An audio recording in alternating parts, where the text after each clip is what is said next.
আজকে চললাম শ্রী শ্যামসুন্দর দাসের আশ্রমে। এটি পড়ে পূর্ব মেদিনীপুর ডিস্ট্রিক্টের তমলুক শহরের পাশের একটি গ্রাম, যার নাম হচ্ছে আস্তারা। সেই আস্তারাতেই এই আশ্রমটি রয়েছে।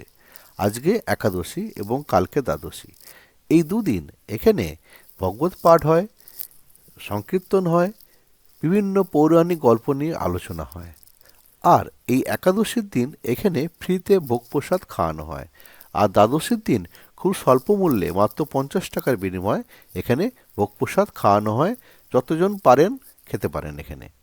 আর এই যে আশ্রমটি রয়েছে যেখানে, এর পরিবেশটি খুব সুন্দর এবং আশ্রমের ভিতরের পরিবেশও খুবই সুন্দর এবং অনেকটা বড় জায়গা নিয়ে অবস্থিত। একবার পারলে আপনারা ঘুরে যাবেন। Welcome to the explorer Siddhartha. এই শ্রীধাম গুরুকুঞ্জ আশ্রমে একাদশীর দিন এখানে ফ্রিতে ভোগ প্রসাদ খাওয়ানো হয় প্রতি একাদশীতে, এবং হরিকীর্তন হয় এখানে। আর এখানে দ্বাদশীর দিন এখানে ভোগ প্রসাদ খাওয়ানো হয়, তার মূল্য খুবই সামান্য, সেটি 50 টাকা কুপন পড়ে পার হেড। আপনারা চাইলে এখানে এসে ভোগ প্রসাদ খেতে পারেন একাদশীর দিন এবং দ্বাদশীর দিন। চলুন এবার ভিতরে যাব। ঢুকেই ডান দিকে জুতো রাখার জায়গা, আর এটা দিয়ে সোজা চলে গেলে যেখানে সংকীর্তন হচ্ছে ওইখানে যাওয়া যাবে। আর বাঁ দিকে দেখুন, এখানে একটি দোকান রয়েছে, ছোট দোকান। আর এটি হচ্ছে গুরুকুঞ্জ আশ্রম। আর কিছু মন্দিরের নিয়মাবলী এখানে রয়েছে, আপনারা দেখে নিন। ফোন নাম্বার দেওয়া রয়েছে। আর জাস্ট ঢুকেই এখানে মহাপ্রভুর একটি মূর্তি রয়েছে, বেশ সুন্দর, আপনারা দেখতে পাচ্ছেন।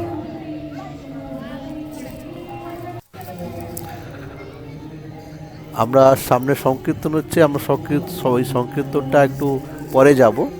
তো তার আগে একটু এদিকে ডান দিকে আশ্রমটা একটু ঘুরে নিই। কিছু পুরনো দিনের ছবি লাগানো রয়েছে দেয়ালে।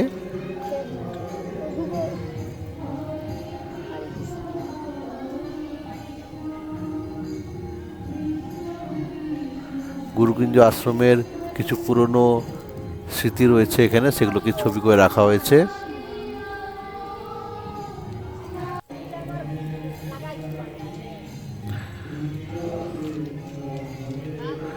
আর আশ্রমটি বেশ পরিষ্কার পরিচ্ছন্ন। কিছুক্ষণ আগে বৃষ্টি হয়ে গেছে। এটি শ্রীবাস অঙ্গন, গৌরনীতায়। হরে কৃষ্ণ কৃষ্ণ কৃষ্ণ হরে হরে, হরে রাম রাম রাম হরে হরে।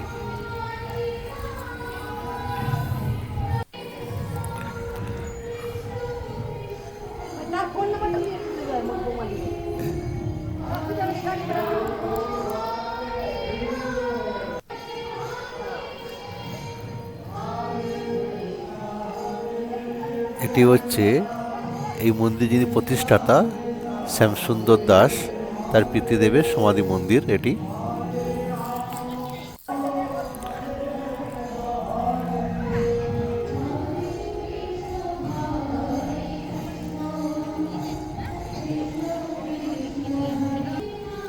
হাতের কাছেই পেঁপে হয়ে রয়েছে, দেখুন কি সুন্দর।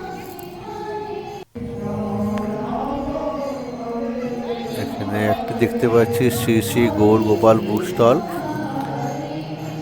একটি বুক স্টল রয়েছে। চলুন ভিতরে ঢুকে দেখে নিই। এখানে বিভিন্ন ছবি রয়েছে, পাওয়া যাচ্ছে। কিছু তুলসীর মালা রয়েছে, মানে আপনারা চাইলে এখান থেকে কিনতে পারেন।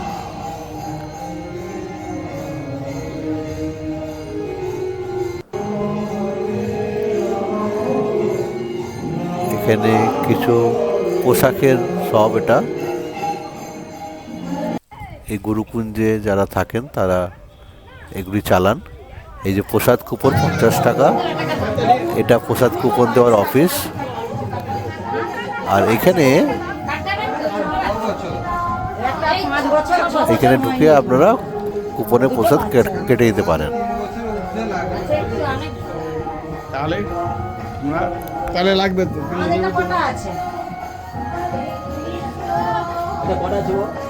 ওটা 20টা আছে। 20টা তো? আর এই যে এখানে কুপন যেখানে দেওয়া হচ্ছে, এখানে কিন্তু 3 বছর ঊর্ধ্বে টাকা লাগে, 3 বছর নিচে কোনো কুপন টাকা লাগে না, তারা বিনামূল্যে প্রসাদ পেতে পারে। দেখুন কি সুন্দর একটি, মানে এখানে প্রভু থাকেন, যে থাকার জায়গা এখানে শ্যামসুন্দর দাসের এটি বাসভবন, এখানে উনি থাকেন। কি সুন্দরভাবে কি সুন্দর সাজানো রয়েছে, পরিষ্কার পরিচ্ছন্ন করে। আর এদিকে রয়েছে পার্কের মতো একটি জায়গা রয়েছে এখানে। আর এই দেখুন রাধাকৃষ্ণ, যেন সত্যিকার রাধাকৃষ্ণ বসে আছে এখানে দোলনায়, এ দেখুন।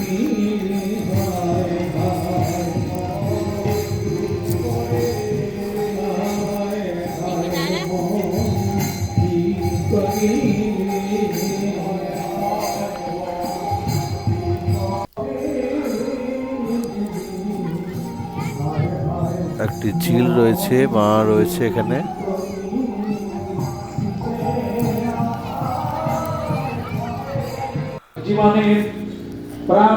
সংকীর্তন চলছে। আর এই যে দূরে আজকের যে একাদশীর যে প্রসাদ, তার রান্না চলছে এখানে। আমি বিশ্বাস করি হরি নামে।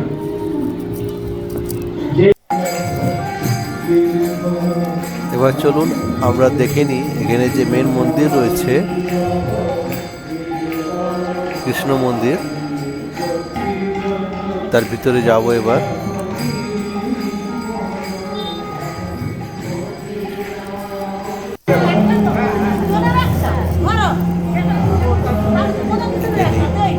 গোপাল ঠাকুর রয়েছেন এখানে।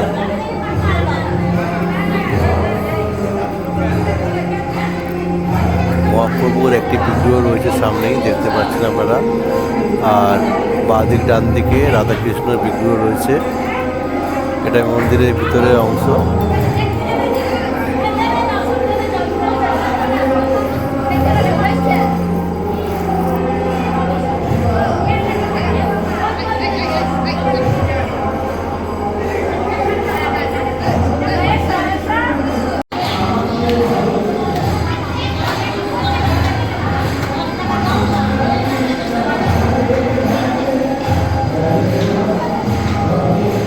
চলে গেলে কিন্তু মাঝখানে যোগ্য কেন সব দেবতারাও দেখছেন এই যজ্ঞটা, যে সর্প পড়ছে আর একাদশীর গল্প কথা চলছে। করতে করতে সবাই পড়ছে আর মরে যাচ্ছে। তো হিংসা যজ্ঞ। অনেকেই অনেক রকম উপদেশ দিয়েছিলেন এই যজ্ঞ করবেন না। একজন মেরেছে আপনার পিতাকে, তার নাম দক্ষ। আর সেই একজনের জন্য আপনি সর্প কুলকে ধ্বংস করবেন, এটা তো হিংসা যজ্ঞ। কেন আপনি এটা করছেন? এর দ্বারা মঙ্গল হয় না। কিন্তু ক্রোধ যখন মাথায় কারো চাপে, সে কি কোনো কারো ভালো উপদেশ করে না। এই যজ্ঞ শুরু হলো আস্তিস্ত মুনি, তিনি নারায়ণ লোকের হয়ে গেলেন। তোমরা কেউ দুঃখ করো না, অচিরাতি যজ্ঞ বন্ধ। হরি ওম তৎসৎ। আস্তিক মুনি যজ্ঞে উপস্থিত হয়ে গেলেন। সকলেই তাকে নমস্কার জানালেন, কারণ তিনি এক উচ্চ ঋষি। তার অনেক তেজ, অনেক শক্তি, অনেক অলৌকিক শক্তি আছে। তিনি এসে বললেন, ঠিক আছে ঠিক আছে, অভ্যর্থনাটা ভালো লেগেছে, সবাই খুব সম্মান দিয়ে আমাকে বসালে, ঠিক আছে, কিন্তু আমি এমনি আসি, আমার একটা উদ্দেশ্য আছে এখানে আসা। হ্যাঁ, তা যজ্ঞের হোতাকে কে পুরো দায়িত্বটা কে নিয়েছে? কোন ঋষি? তিনি তো আমাদের ছেলে মানুষ, যাকে বাবা পাঠিয়েছিল, যে তার আবার একটা কন্ডিশন ছিল কি, যা চাইবে দিয়ে দেবে। হ্যাঁ, ঠিক সব মিলে আছে। আস্তিস্ত ঋষি বলছে, দেখো এখন তোমার হাতে গৃহস্বামী যজ্ঞের ভার দিয়ে দিয়েছে, সংকল্প করে যজ্ঞের দায়িত্ব দিয়ে দিয়েছে, তা আমি সেই যজ্ঞের মাঝখানে এসেছি। বলে বেশ, তো আপনি বলুন কি চান? আমি চাই যজ্ঞ বন্ধ হোক।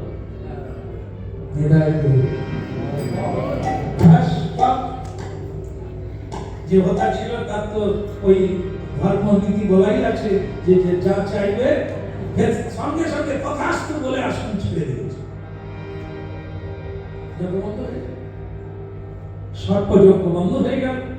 শেষমেশ তক্ষকও কিন্তু পড়েনি। ইন্দ্রদেব তাকে রক্ষা করার জন্য অনেক ব্যবস্থা নিয়েছিলেন, কিন্তু মন্ত্রের সঙ্গে ইন্দ্র আর তক্ষক উলটপালট হতে করছিল, সেই সময়ই আস্তিক উনি এসে গেলেন। তক্ষক বেঁচে শুধু শুধু মূল্য আগে যারা এটি ছিল হিংসাযজ্ঞ, নিন্দনীয়। অকারণ প্রাণীর হত্যা করে কোনোদিন সুখী হওয়া যায় না। তক্ষক মারবে, তুমি তক্ষককে মারতে পারতে, তাও তক্ষককে কেন মারবে? সে তো দৈবে প্রেরিত, অভিশাপ দিয়েছে, তা থেকে আসছে, তাহলে তক্ষকেরও এত বিচার করে জীবন ধারণ করতে হবে, এত বিচার করে কর্মযজ্ঞে আহুতি দিতে হবে, কেউ যেন না বাদ যায়, কেউ যেন না কষ্ট পায়। গুরবের গুরুচন্দ্র শ্রী রাধিকায় স্তবম কৃষ্ণায় কৃষ্ণ ভক্তায় তদ্ভক্তায় পঞ্চাকল্পতরুবৎস বিভাষিতো ভয়ং পতিতানাং পাবনেভ্যো বৈষ্ণবেভ্যো।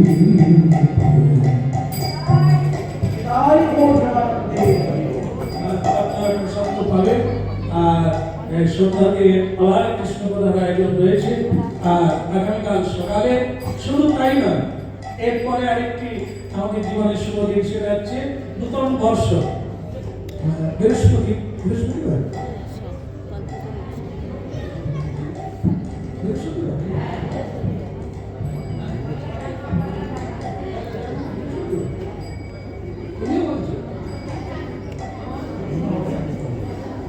আচ্ছা, ঠিক আছে।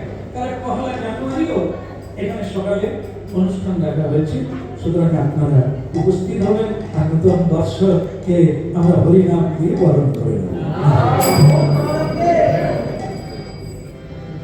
হরি হর হরি রাম কৃষ্ণ যাদবায় নমঃ হরি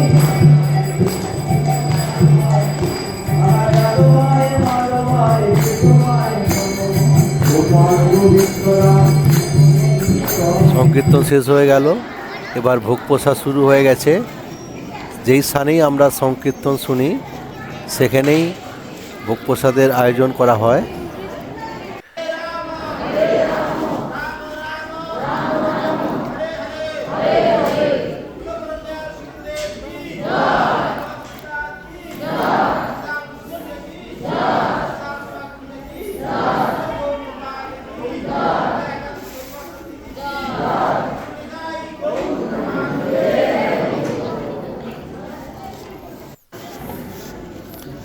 এই দেখুন ভোগ প্রসাদ, একাদশীর ভোগ প্রসাদ দেখে নিন একবার আপনারা। কেউ বাড়িতে নিয়ে যেতে চাইলে সে বাড়িতেও নিয়ে যেতে পারে।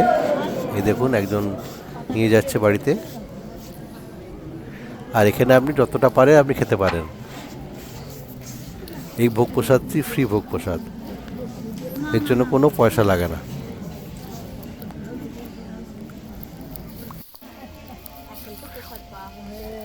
এখানে একাদশী স্পেশাল বাদাম চাট পাওয়া যায়। এ দেখুন, এটি মন্দিরের যে মেন গেট, সেই মেন গেটের একাদশী স্পেশাল চাট, বাদাম চাট নাকি? হ্যাঁ, এটা কত করে? আচ্ছা আচ্ছা, এই একাদশীর বাদাম চাট এটি 15 টাকা প্লেট। এই দেখুন, এই মন্দিরের দর্শনের সময় রয়েছে ভোর 4টা থেকে দুপুর 12টা, আর বিকেল 4টা থেকে রাত্রি 8টা অবধি। এই দেখুন, এখানে যে দামোদর উৎসব হয়েছিল, তার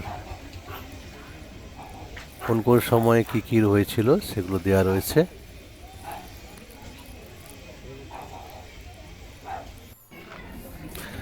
আর এই মন্দিরে এখানে বিভিন্ন পুস্তক বিক্রি হয়। এখানে ভগবদ্গীতাও রয়েছেন। এখানে যিনি মন্দিরটি বানিয়েছেন শ্রী শ্যামসুন্দর দাস, এটি তার লেখা শ্রীমদ্ ভগবদ্গীতা, আর এর মূল্য 350 টাকা। এখানে যারা ভক্ত রয়েছেন তারা গেটের সামনে এগুলি যারা যারা নিতে চায় তাদেরকে এগুলি বিক্রি করেন। তো এবার বেরিয়ে যাব। আপনারা পারলে নিশ্চয়ই একবার ঘুরে যাবেন। আর যারা যারা আমার চ্যানেলটি এখনও সাবস্ক্রাইব করেননি, প্লিজ সাবস্ক্রাইব করে দেবেন। আশা করি ভালো আছেন, ভালো থাকবেন। নমস্কার।